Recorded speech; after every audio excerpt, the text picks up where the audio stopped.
smiley, happy faces like this. What's he gonna do?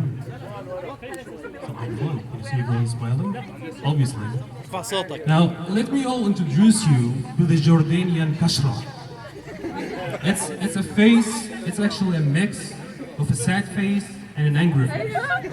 We do it all the time for no reason, because it's actually built in, right? So we always go like this, and we're not ashamed of it, okay? So what I love the most about working in Cisco Tech is actually that I deal with different cultures every day, and the most exciting moment about accepting a case, I believe everyone would agree with me, is to notice from where this customer is. And so tonight I'm going to talk about the funniest thing about every culture that I deal with daily. So further you do not consider me as a racist, I'll start with the Arabs. Okay? So since we all are gathered here, I believe we need to discuss a thing about the P letter. Right? I believe all of you know what I'm talking about. And if you don't know what I'm talking about, you have a serious problem. There are actually two letters. There is a B and there is a P that we always miss, right? Actually, customers catch us and know that we're from Jordan. Once we say a word that contains a P, it actually goes like this. Yeah, hi John. Can you please provide me with the control? This is how I listen to my colleagues speaking on the phone. Yeah, John, can you please provide me with the control?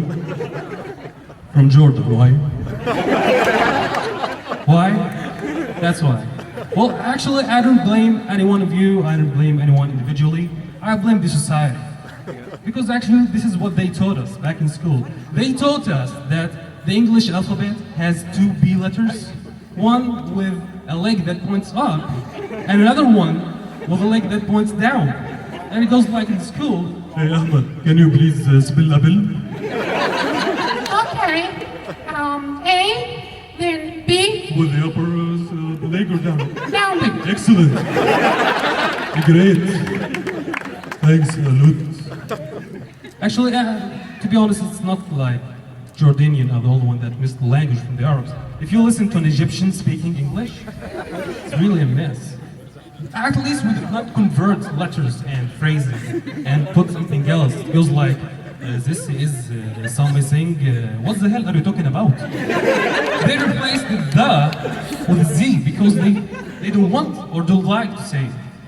So this is about the Arabs, and in every culture there is something that's really funny when we deal with every day.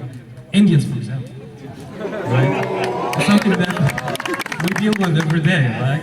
There are some funny thing about them, and we'll list some of them. Well, the most one that I noticed is that when they work under pressure, they actually start to forget about facts that are very important. That you don't speak their own language, for instance. So one time I was working at P1 with an Indian customer, so I just got the call and saying, yeah, what's going on? And he goes like, I don't know actually, so I have my colleague on the side, so I'm gonna conference him in because he knows everything.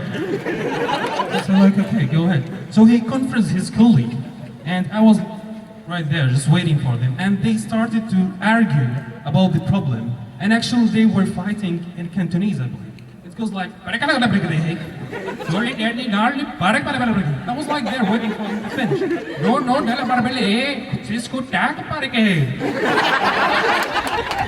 And they continued to fight, something like that. And eventually, hey, Monte, what do you think?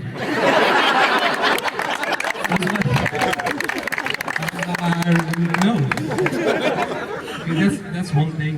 Other thing is that they are really spread all over the world in a way that it could scare you. Seriously. One time I was working with, a group of Indians in a conference call, 10 guys on the conference bridge to make it easy for you. And because the management is waiting for a solution, we need to get it urgently. So they were all in the conference and trying to explain to me what is going on, and they made it actually worse. Because I was like, you just told me that this is a new installation, it never worked, but your colleague is saying that it was working fine, and then it broke. So what's going on? No. See, now when an Indian tries to explain to you something and start with a C, he wants to convince you about something that doesn't make any sense. So it goes like, see, it was working fine before, but we are not 100% sure. Well, it's okay, we need to get this done. So after arguing, we agreed that we need to get someone on site to do this. And this was actually a site in Brazil. So I convinced them to give me the contacts of the engineer on site. And they actually gave me a +52 number, which is Brazil. And they told me that the engineer's name is Mauro. So I was, okay, yeah, makes sense. So I dialed the number, the phone started to ring, and then a person answered. Yeah, hello? Like, did I press redial or something? No. Can I speak with Mauro? Yes, this is Mauro Kumar, how can I help you? It's okay, I need someone to explain to us about the problem. Yeah, see? Alright, so what else about the Indians? Yeah, they really love to keep the keys open under monitoring for so long time. I mean, we were in WebEx and we saw the problem. It was misconfiguration, so we corrected that and everything started to work. And okay, Motor, thank you very much for helping us on this. Please keep the case under monitoring for like 1 month. Because see, we need to check all the management and, do some tests and whatever. And that's actually what I like about US customers. In US, will not ask you to keep the case under monitoring if everything is resolved. Because you just go ahead and close that case. Oh, okay, if you want, I can just keep it for a minute. No, just go ahead and close that. And if I need help, I recall again. Okay, so I'll go ahead and close it. Or actually, you can reopen it within 14 minutes. No worries about that. I'll open you one. They just need to get things done. That's what I like about them. But actually, one thing that I noticed is that they don't like our names for some reason that I don't know. They call us Cisco. No, the first time, hey Cisco, are you still there? It goes like, oh, I'm Cisco, it's cool. But after that, my name is right there, why not using it? So this is something about the US, and they don't get mad because, go ahead and escalate that case. We need to get this thing done right now. Is one part.